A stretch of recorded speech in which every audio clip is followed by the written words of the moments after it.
ओम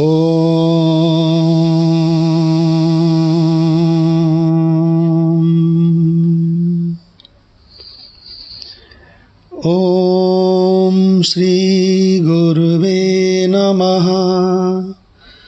ओम शांति शांति शांति। वेदों में तत्व ज्ञान की 7 भूमिकाओं को 7 स्टेजेस इनका वर्णन आया है। उसमें पहले वाले सत्संग में पहली वाली भूमिका यानी कि शुभ इच्छा, उसका निरूपण हो चुका है। ये स्लाइड की ओर ध्यान से देखें। ज्ञान की 7 भूमिकाओं में जो सेकंड स्टेज है दैट इज सुविचारणा। कल आपको बताया था कि जो दिल का बहुत अच्छा है, जो भीतर से पवित्र है, वो इस परमात्म विद्या के लिए योग्य है, एलिजिबल है। तो उसमें था शुभ इच्छा।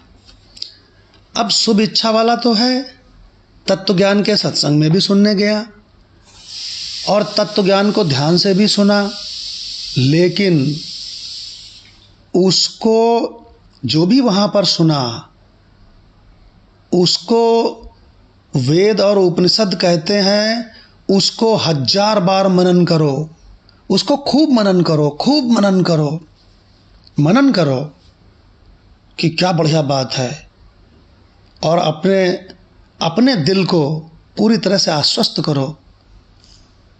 तो ये कैसे होगा? मनन करने से होगा। तो ये दूसरी भूमिका, सेकंड स्टेज जो ज्ञान की है वो है सुविचारणा। तो सुविचारणा क्या है? महावाक्यों का निरंतर मनन। अब आप कहोगे महावाक्य क्या होता है? तो अगर एक वेद को एकदम निचोड़ दो, एकदम निचोड़ दो, उसका अर्क निकले, उसको भी खौला दो, एक बूंद बच जाए, केवल एक बूंद, जिसको कहते हैं अर्क गुलगुल, एकदम मुख्य अर्क, मुख्य उसका सार, तो उसको कहते हैं महावाक्य। तो 4 वेद हैं, चारों वेदों का एक एक महावाक्य है, उसका निचोड़, उसका सार, इसको महावाक्य कहते हैं। तो सुविचारणा आपको बता रहे थे। महावाक्यों का, पूरी सृष्टि में 4 ही महावाक्य हैं क्योंकि 4 ही वेद हैं। चारों महावाक्यों का निरंतर मनन और चिंतन करना ही, और जो सत्संग में उपनिषद और भगवत गीता के रहस्य सुने हैं उनका बारंबार मनन करना, बारंबार मनन करना। ये काम जो कोई करता है इसको बोलते हैं सुविचारणा, सेकंड स्टेज। अधिकतर लोगों से यही गलती होती है कि श्रवण करने के बाद एक कान से सुना, दूसरी कान से निकल गया। क्योंकि गुरु भगवान कहते थे कि श्रवण पावक सम है। तुम जला रहे हो और आग कहीं जल रही है, तुम उसको ताप रहे, तुम तापने गए, बड़ा मज़ा आया। क्या मतलब? सत्संग सुना, ब्रह्म विद्या का, वेदांत का, बड़ा मज़ा आया, लेकिन ये जो तुमको मज़ा आया है थोड़ी देर का, ये कितनी देर टिकेगा? गुरु भगवान हमेशा सुनाते थे कि श्रवण माने सुनना, श्रवण पावक सम है, अग्नि के समान है। माया मेघ बरसत है, बेगी माने शीघ्र बुझी जात है। लेकिन अगर कोई मनन करने लगा, अरे बाप रे बाप, तो फिर मनन दावानल सम है। माया मेघ बरसत तो है 24 घंटे, लेकिन तऊ ना बुझात है।